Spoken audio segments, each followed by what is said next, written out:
Umatku yang berbahagia, saya ingin berkata-kata sedikit untuk menambah kebahagiaan dan kegembiraan hari ini. Ya, supaya saya bersemangat, senyumnya dong. Baik Bapak Ibu Saudara-saudari, izinkanlah saya membekali peristiwa bahagia kita hari ini dengan satu dua pikiran. Baik, kita mulai dengan rujukan utama kita, kedua bacaan tadi. Yang pertama dari kitab Nabi Daniel, dan yang kedua dari Injil Yohanes. Singkat. Nabi Daniel mendapat penglihatan. Ini orang mata terang ya kita bilang. Orang yang mata terang, dia mendapat penglihatan. Lalu dia menyaksikan suatu suasana yang aneh yang dia tidak bisa jelaskan. Pokoknya serba mulia, serba hebat, agung sekali. Di mana itu dia juga tidak bingung. Tapi kemudian ternyata itu penglihatan itu mengarah kepada apa yang disebut dengan surga atau kerajaan Allah. Ya, kerajaan Allah. Itu dalam penglihatan Nabi Daniel yang kita dengar dalam bacaan pertama. Bacaan kedua dari Injil Yohanes itu ada kaitan mulai dengan panggilan Filipus dan Nathanael. Itu dua murid Yesus. Seperti biasa panggilan murid-murid yang lain, berjalan apa adanya. Yesus bertemu sebarang orang. Orang sejahat koruptor seperti Matius dia panggil. Orang yang kasar sebagai pelaut seperti Petrus dia jaring. Ya. Termasuk Filipus dan Nathanael. Mereka juga heran bahwa mereka orang biasa-biasa dipanggil oleh Yesus menjadi muridnya. Dan dia berjanji kepada Nathanael dan Nathanael dan Filipus. Siapa yang mengikuti aku meninggalkan segala sesuatu, kamu akan mendapat ganjaran.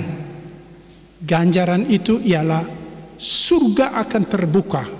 Dan kamu akan melihat segala hal yang mulia, yang hebat, yang luar biasa, yang kamu tidak bisa bayangkan dengan kamu punya otak sendiri. Malaikat akan turun naik, dan seterusnya, dan seterusnya. Itu janji Yesus tentang tujuan hidup kita manusia.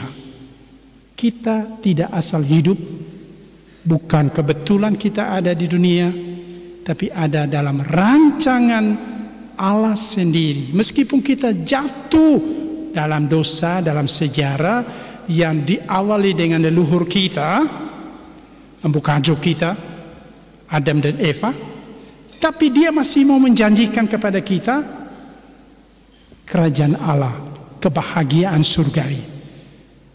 Ya, yang dia janjikan kepada kita semua melalui Filipus dan Nathanael.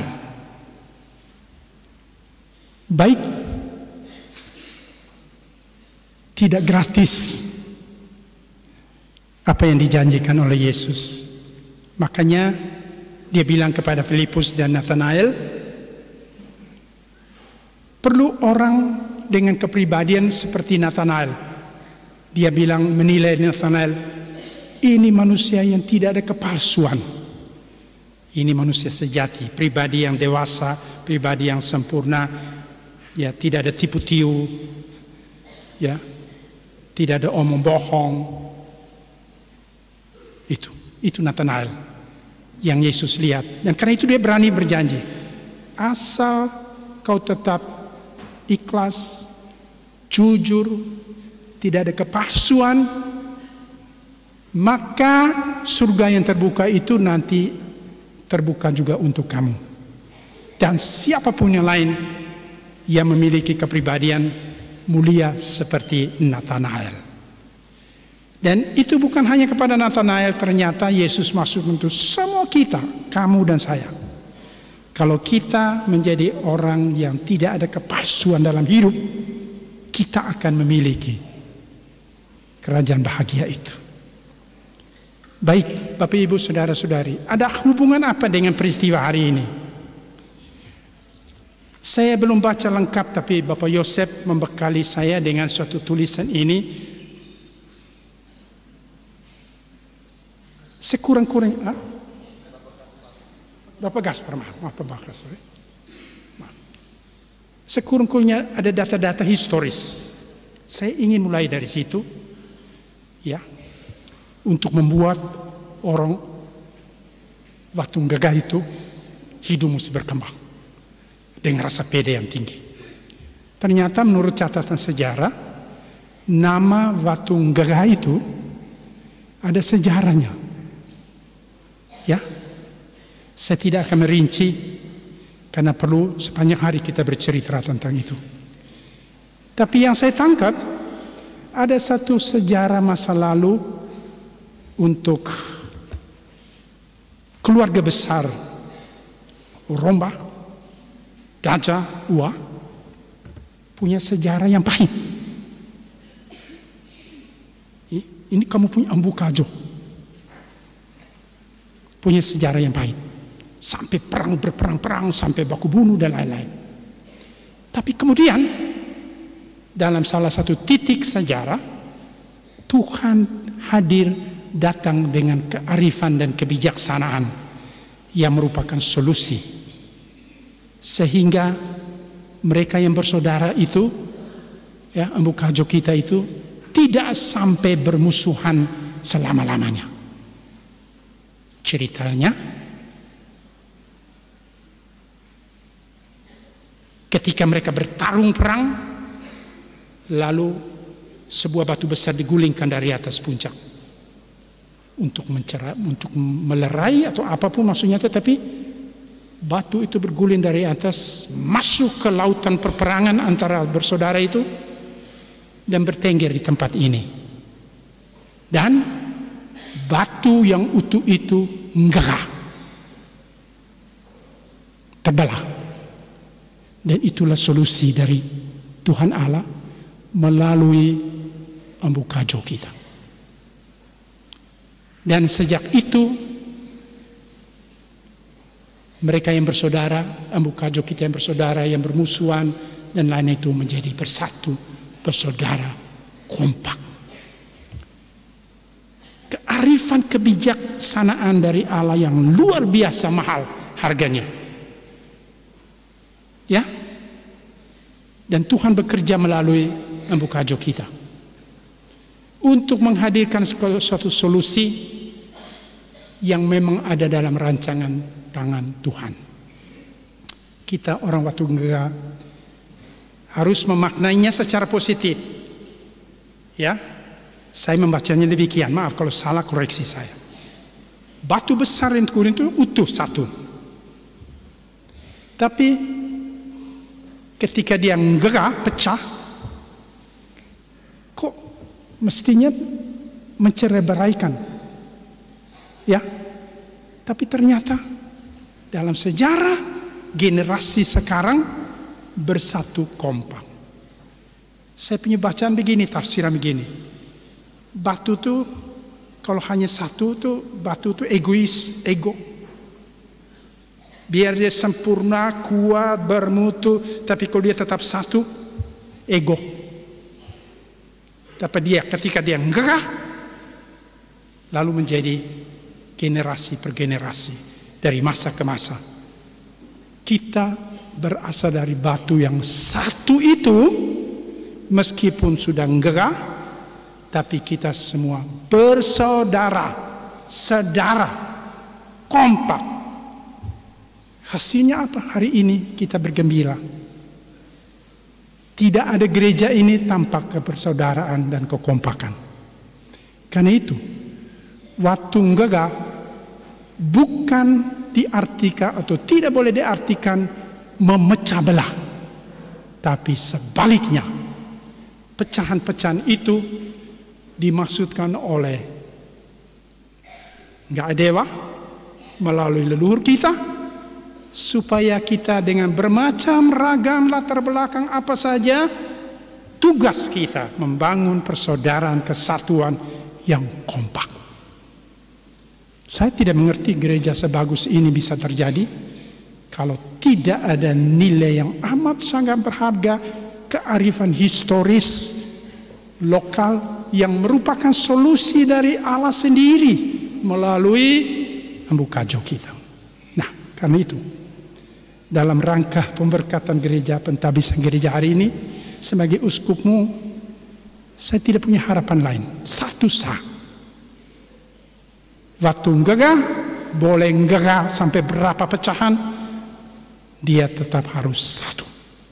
Karena berasal dari satu batu yang sama.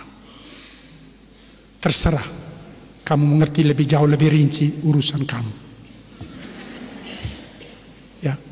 Tapi Tuhan sudah memberi contoh solusi yang luar biasa, yang saya mau namakan kebijaksanaan dan kearifan lokal, yang berasal dari Dewa melalui Embu Kajo kita. Kita harus bersyukur hari ini, kita bergembira, tapi atas solusi kearifan dan kebijaksanaan yang luar biasa yang berasal dari Tuhan sendiri. Ketika hari ini kita bersyukur, tidak berhenti di Embu Kajo saja yang ada di kubur, yang sudah mungkin tidak banyak berperanan lagi, tapi tetap kita ingat mereka. Tapi Tuhan ada di balik mereka itu semua. Karena itu kita adalah generasi yang tidak bertanggung jawab kalau kita tidak melanjutkan pesan kearifan dan kebijaksanaan dari Tuhan sendiri melalui Embu Kajo kita. Ini makna yang saya petik dari peristiwa pentabisan ke gereja kita hari ini. Saya ingin tambah, gereja kita ini diserahkan kepada perlindungan malaikat agung siapa? Santo Rafael, ya, malaikat agung itu dari 3 malaikat, Mikael, Gabriel, dan Rafael.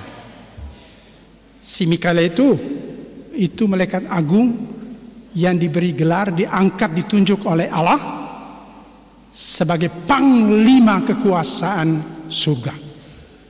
Ya, hulu balangnya. Jago perang dia. Karena itu Mikael sering diartikan siapa mau lawan? Itu Mikael. Kemudian Gabriel, Tuhan selalu punya rencana-rencana indah dan baik yang kita namakan kabar gembira untuk kita manusia, dunia, alam semesta seluruhnya. Melalui malaikat yang satu inilah dia selalu titipkan pesannya, kabar gembira. Umpamanya ketika kita lagi berdosa, Tuhan merencanakan akan datang penebus. Tuhan dengan kebijakan kearifannya menunjuk perempuan sederhana, miskin, tetapi saleh, yang namanya Maria. Makanya Maria dari Nazaret. Ada apa dengan Nazaret dalam Injil? Tidak laku punya, tidak ada wakaf. Ternyata Tuhan tunjuk dia. Orang dari kampungnya tidak ada wakafnya. Luar biasa Tuhan punya kebijakan, ya, kebijaksanaan itu. Nah, malaikat Rafael itu malaikat atau Rafael artinya Allah penyembuh. Kembali, kita punya sejarah masa lalu yang pahit dari keluarga besar Roma dan Jemaah. Jangan kembali ke situ. Ya, jangan kembali ke situ. Kita tetap harus kompak. Kita perlu penyembuhan. Penyembuhan itu seumur hidup kita. Ya. Seumur hidup kita. Mengapa? Karena kita manusia lemah. Kadang-kadang alasan kecil-kecil kita berkelahi antara suami istri. Alasan yang tidak guna-guna punya, baku muka tegang dengan tetangga. Kita butuhkan Santo Rafael untuk menyembuhkan kita dari kelemahan-kelemahan manusiawi sehari-hari kita. Saya tidak mau dengar sebagai uskupmu cerita-cerita buruk dari Watunggara. Ya. Antara tetangga, baku musuh. Ya. Antara desa yang satu yang lain, baku saing. Yang tidak ada potongan punya. Suami, istri, lain-lain. Saya tentu tidak ingin mendengar itu. Saya ingin kabar gembira terus, karena Tuhan melalui leluhur Embu Kajo kita mengariskan kearifan yang luar biasa mahal harganya kita generasi sekarang dan kepada anak cucu kita. Kita pesankan yang baik-baik, kearifan, kebijakan, sanaan, supaya mereka itu menjadi generasi baru. Makanya hari ini bukan kebetulan, ada kaitan ketika 400-an anak-anak kita menerima sakramen Krisma. Sakramen Krisma itu adalah sekali lagi solusi jawaban Tuhan supaya anak-anak yang kita tidak tahu, kita yang melahirkan mereka juga tidak tahu mereka besok-besok lusa mau jadi apa manusia ini. Apalagi yang nakal-nakalnya yang luar biasa. Ya. Yang sifatnya aduh, minta ampun punya. Kita cemas mau jadi apa. Kalau kita mau pikir mengandalkan kemampuan kita sendiri, mau jadi. Kita butuh dia di atas. Maka dalam gereja disiapkan sakramen Krisma yang artinya dengan rendah hati penuh iman kita minta Tuhan utus Roh Kudusnya. Ya, Roh Kudusnya dengan doa-doa malaikat Rafael supaya membantu anak muda kita generasi ke depan, supaya mereka ini yang nanti meneruskan kearifan yang mahal harganya tadi, solusi yang Tuhan tunjukkan kepada kita dalam segala kehidupan sehari-hari.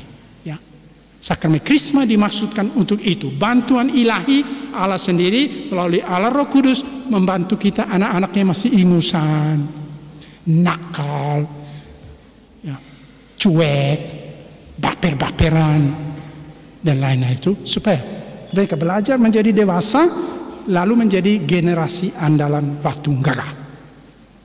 Watunggara akan tetap menjadi Watunggara, tergantung dari generasi depan macam apa yang kita siapkan. Tanggung jawab persekutuan kita yang sudah dikukuhkan melalui persekutuan stasi kan ya, lingkungan ini, lingkungan Watunggara. Dengan simbol yang ada ini kita mendoakan, dan saya berharap sebagai gembalamu tetap memelihara kesatuan persaudaraan, penuh kekompakan, supaya terus kegembiraan, euforia kegembiraan kita hari ini bukan hanya hari ini, tapi berkelanjutan, bahkan masuk ke sampai kepada rumah tangga kita masing-masing. Itu saja makna yang saya coba petik untuk kita semua hari ini dari peristiwa kita. Mari kita saling doakan dan mohon Tuhan merestui seluruh perjuangan kita, dan semoga Malaikat Agung Rafael, sang penyembuh dari Allah, selalu bersedia menyembuhkan kita dari segala kelemahan-kelemahan yang mengganggu kesatuan, kekompakan, dan persaudaraan kita. Tuhan memberkati.